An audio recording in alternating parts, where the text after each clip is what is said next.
ఆ, సంవత్సరం క్రితం ఏమైంది అని అడిగాడు చంద్రకాంత్. సంవత్సరం క్రితం శైలజామ్మగారు చనిపోయారు సార్. ఆ తర్వాతే రాజశేఖర్ వర్మగారు కోపంతో ఆకాష్ బాబుని ఇంటి నుండి బయటికి తరిమేశారు అని చెప్పాడు. అంతా విన్న తర్వాత ఆ పనివాడికి ఇవ్వాల్సింది ఇచ్చి పంపించేశాడు చంద్రకాంత్. పక్కనున్న సెక్యూరిటీ ఏజెన్సీ వ్యక్తి వైపు చూస్తూ, రవి, ఈ ఆకాష్ విషయంలో నాకేదో తేడాగా అనిపిస్తుంది. ఇంతకుముందు ముంబైలో నేనొక బిజినెస్ మీటింగ్కి అటెండ్ అయినప్పుడు నేను ఇతన్ని చూసినట్టు గుర్తు అని చెప్పాడు చంద్రకాంత్. మనిషిని పోలిన మనుషులు ఉండే అవకాశం ఉంది కదా, బహుశా మీరు పొరబడ్డారేమో సార్ అని చెప్పాడు రవి. నోనో, మనిషిని పోలిన మనుషులు ఉండొచ్చు, కానీ మచ్చను పోలిన మచ్చలు ఉండవు. ముంబై కంపెనీ బ్రాంచ్ ఆఫీస్లో ఎంక్వైరీ చేస్తే ఏమైనా తెలియచ్చు. నువ్వు కూడా నాతో పడ్రా అన్నాడు చంద్రకాంత్. ఇద్దరూ కలిపి ఊరు చివర హైవేకి లెఫ్ట్ సైడ్న కిలోమీటర్ దూరంలో ఉన్న పాత ఫ్యాక్టరీ దగ్గరికి చేరుకున్నారు. తను వస్తున్నానన్న విషయం కంపెనీ వ్యక్తులకు ముందుగానే కన్ఫర్మ్ చేశాడు చంద్రకాంత్. అక్కడికి చేరుకోగానే ఇద్దరు వ్యక్తులు రిసీవ్ చేసుకుని వారి బాస్ దగ్గరికి తీసుకెళ్లారు. మొత్తానికి మనం మళ్ళీ కలిసాం. ఇంతకీ మీరు వచ్చిన పని ఏంటో తెలుసుకోవచ్చా అడిగాడు ఆ వ్యక్తి. ఇతనెవరో మీకు తెలుసా అని జేబులో ఉన్న ఆకాష్ ఫోటో తీసి అతనికి చూపిస్తూ అడిగాడు చంద్రకాంత్. అప్పటి వరకు చాలా సాఫ్ట్గా ఉన్న వ్యక్తి సడన్ గా కోపం తెచ్చుకుని చంద్రకాంత్ వైపు చూస్తూ, మీకు తెలుసా ఇతనెవరో అని ఎదురు ప్రశ్నించాడు. తెలుసు, ఇప్పుడు ఇతను నా దగ్గరే ఉన్నాడు.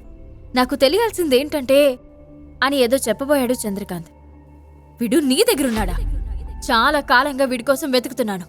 వీడి ఆచూకీ చెప్పినందుకు నీకు సన్మానం చేయాలి అని అన్నాడు ఆ వ్యక్తి. అతని వెనక నుంచి నలుగురు రౌడీలు ముందుకొచ్చి చంద్రకాంత్ టేబుల్ చుట్టూ గుమిగూడారు. అది చూసి రవి పైకి లేచి వాళ్ళని పక్కకి తొలగించాలని చూశాడు. వెంటనే నలుగురు వ్యక్తులు రవి పైన దాడి చేశారు. దాంతో రవి ఎగిరి దూరంగా పడ్డాడు. మిగిలిన ఇద్దరూ కలిపి చంద్రకాంత్ని తాళ్లతో కుర్చీకి బంధించారు. టేబుల్ ముందున్న వ్యక్తి చంద్రకాంత్ని లాగి చెంప మీద కొట్టి, మర్యాదగా వీడెక్కడున్నాడో చెప్పు, లేదంటే నువ్విక్కడి నుండి ప్రాణాలతో బయటికి వెళ్ళావు అంటూ బెదిరించాడు. ఇంతలో ఒక వ్యక్తి సర్రున దూసుకొచ్చి చంద్రకాంత్ని బంధించిన ఇద్దరిని బలంగా తన్నాడు. దాంతో ఆ ఇద్దరు వ్యక్తులు వెళ్లి టేబుల్ ముందున్న వ్యక్తి మీద పడ్డంతో ముగ్గురు కింద పడ్డారు.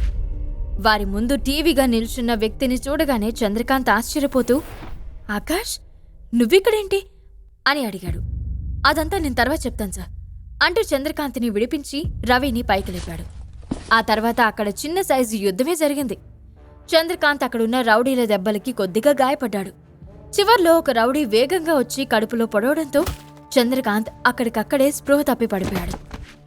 అక్కడున్న రౌడీలు అందరినీ చితక్కొట్టి ఫైనల్గా చంద్రకాంత్ని సిటీలోనే బిగ్గెస్ట్ హాస్పిటల్లో జాయిన్ చేశాడు ఆకాష్. చంద్రకాంత్ని పరీక్షించిన తర్వాత ఆకాష్ దగ్గరకొచ్చి, మిస్టర్ ఆకాష్, చంద్రకాంత్ గారికి సివియర్ ఇంటర్నల్ ఇంజరీస్ జరిగాయి. రేపు ఉదయంలోపు మీరు సర్జరీ కోసం 50 లక్షలు అరేంజ్ చేయాలి. అప్పుడు మాత్రమే మేము ట్రీట్మెంట్ కంటిన్యూ చేయగలుగుతాం. ఇమీడియట్గా ట్రీట్మెంట్ చేయకపోతే ఆయన చనిపోతాడు అని చెప్పాడు డాక్టర్. ఇప్పటికిప్పుడు 50 లక్షలంటే ఎలా డాక్టర్?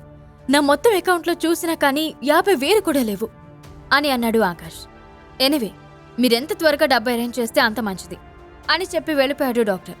ఇంత డబ్బు విత్డ్రా చేయాలంటే నాకు ఐశ్వర్య సంతకం కావాలి అని మనసులో అనుకున్నాడు ఆకాష్. సరిగ్గా అదే సమయంలో ఒక వ్యక్తి అక్కడికొచ్చి, వెల్కమ్ మిస్టర్ ఆకాష్, ఎంతో కాలంగా వెతుకుతున్నాను, ఇన్నాళ్లకు నిన్ను కలిశాను అని అన్నాడు.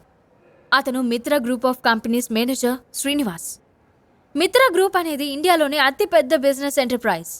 Real estate, pharma, hotels, multiplex, chains, super markets, textile, weapons, electronics, ఇలా ఒకటేంటి, దేశంలో 80% వరకు అన్ని బిజినెస్లో మిత్రా గ్రూప్కి ఇండియాలో తిరుగులేదు. అసలు ఇప్పుడు ఏం కావాలి మీకు? ఆ ఇంటితో నాకు సంబంధం లేదని చెప్పాను కదా, ఎందుకు నన్ను వెతుకుతున్నారు అని అడిగాడు ఆకాష్. తెంచుకుంటే తెగిపోయే బంధమా ఆకాష్ అది? రక్త సంబంధం. కొన్ని వేల కోట్లకు అధిపతైన నువ్వు మాట్లాడాల్సిన మాటలు కావివి. అయినా ఇప్పుడు నీకు ఆశ్రయం ఇచ్చిన చంద్రకాంత్ గారు చావు బతుకుల్లో ఉన్నారు. ఆయన్ని సేవ్ చేయాల్సిన మినిమం రెస్పాన్సిబిలిటీ నీపైనే ఉంది. మరి డాక్టర్ అడిగిన 50 లక్షలు ఎలా అరేంజ్ చేస్తావు అని అడిగాడు శ్రీనివాస్. దానికి సమాధానం చెప్పలేక తడబడ్డాడు ఆకాష్. నువ్వు సమాధానం చెప్పలేవు, ఎందుకంటే నీ దగ్గర ఆ మొత్తం లేదు. కానీ నువ్వు తలుచుకుంటే చంద్రకాంత్ గారిని కాపాడగలవు. ఈ డాక్యుమెంట్ మీద సంతకం చెయ్యి, సరిపోతుంది అని అన్నాడు శ్రీనివాస్. ఏంటి డాక్యుమెంట్ అని క్యూరియస్గా అడిగాడు ఆకాష్. మింత్రా గ్రూప్ ఆఫ్ ఇండస్ట్రీస్కి నువ్వే లీగల్ హెయిర్గా ఒప్పుకుంటూ కంపెనీస్ని టేక్ ఓవర్ చేస్తున్నట్లు ఓనర్షిప్ క్లెయిమ్ డాక్యుమెంట్ అని అన్నాడు శ్రీనివాస్. ఆ మాటలు వినగానే ఆకాష్కి గుండె ఆగనంత పనైంది. నాకు మీ ఆస్తొద్దు, మీ కంపెనీ వద్దు, నన్ను ప్రశాంతంగా బతకనివ్వండి అని చెప్పి ఆ డాక్యుమెంట్ శ్రీనివాస్ ముఖాన్ని విసిరికొట్టాడు.